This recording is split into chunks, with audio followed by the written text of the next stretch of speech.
Yun na nga. Pupunta kami kila John Grossa.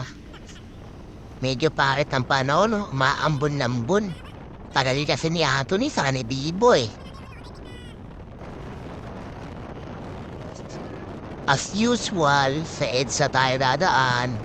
Parte na ng araw-araw na pamumuhay natin to eh. Ride safe sa mga kapwa natin motoristas. Nasisipat ko yung tropa natin eh, nung hataw oh.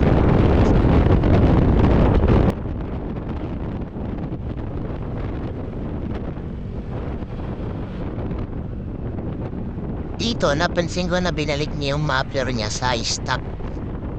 Tinanong ko kung okay ba sa NMAX yan o pwede. Parang araw maging Tropa mong galit.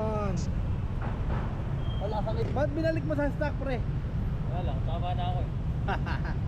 Pero okay lang naman, fulfillment naman yun, no? Pwede ba sa NMAX yun? Paano yan? Pag kinabit kayo, paparimap ako. Hindi na gago. Honda lang yun. Taon na lang ba yun? Ano, hindi naman nanini. Yung reverb kasi pre, may pinagpapasiyan yun. Kung... Tatawag Hindi kasi ako, baka masiraan ako ng block eh. Ha? Ng block, baka masiraan ako. Ba't ako naman, punta di ako nagpa-remap. 2 years ako. Play safe lang, play safe. Haha. O ayan na, galing na sa tropa. Experience niya na rin yan. Hindi siya nasiraan, tagal na. Yan, no need to remap pag nagpalit ng muffler. Sa mga Honda lang daw yun na yung click version ba? Sigurado eh, hindi kasi ako maka-Honda eh.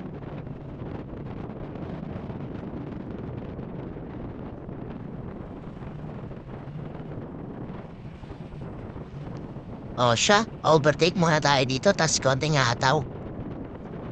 Baka abutan tayo ng ulan, bandang kainta eh.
Diretso lang, diretso.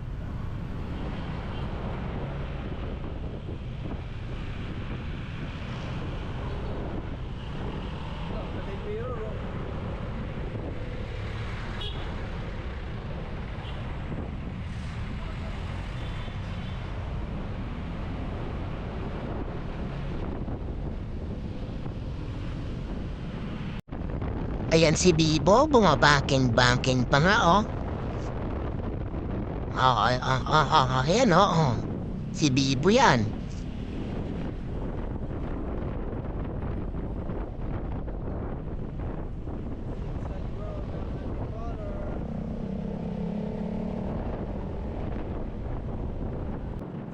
Fast forward lang ng konti para medyo mabilis.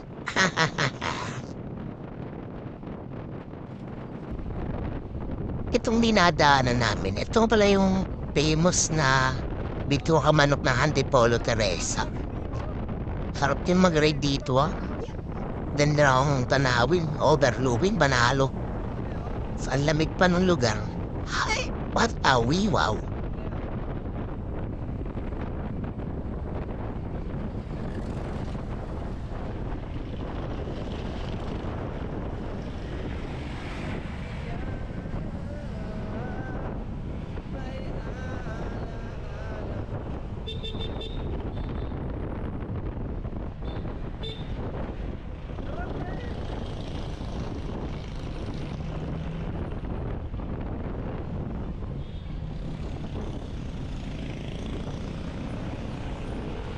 Ingat lang kayo palagi dito kasi pagkakaalam ko ano to eh, accident prone area.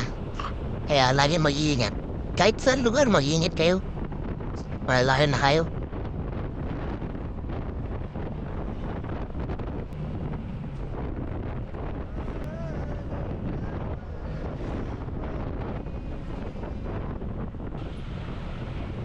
Sa part na to, lumabas yung pagkakamote ko.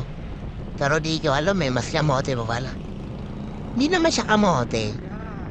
Medyo madamot lang siya. Diba? Kayo na lang umusga. Mali ako, pero... ayoko na lang mag-talk. Mali na nga eh. Kaya pala may guess-guess si Kuya. Ay, jeep ulit. Mga kabugok. Eh, kakamote pala. Kaya sa susunod, pag sinubukan niya mag-overtake, tapos yung overtake kanya kinain yung din niya, huwag niyo lang i-attempt pa. Malamang, aksidente abutin yan. Double solid lane yan. Mali talaga ako dun dapat, di ako dun overtake. Eh, umira na yung kamote ako, gusto ko mauna lang.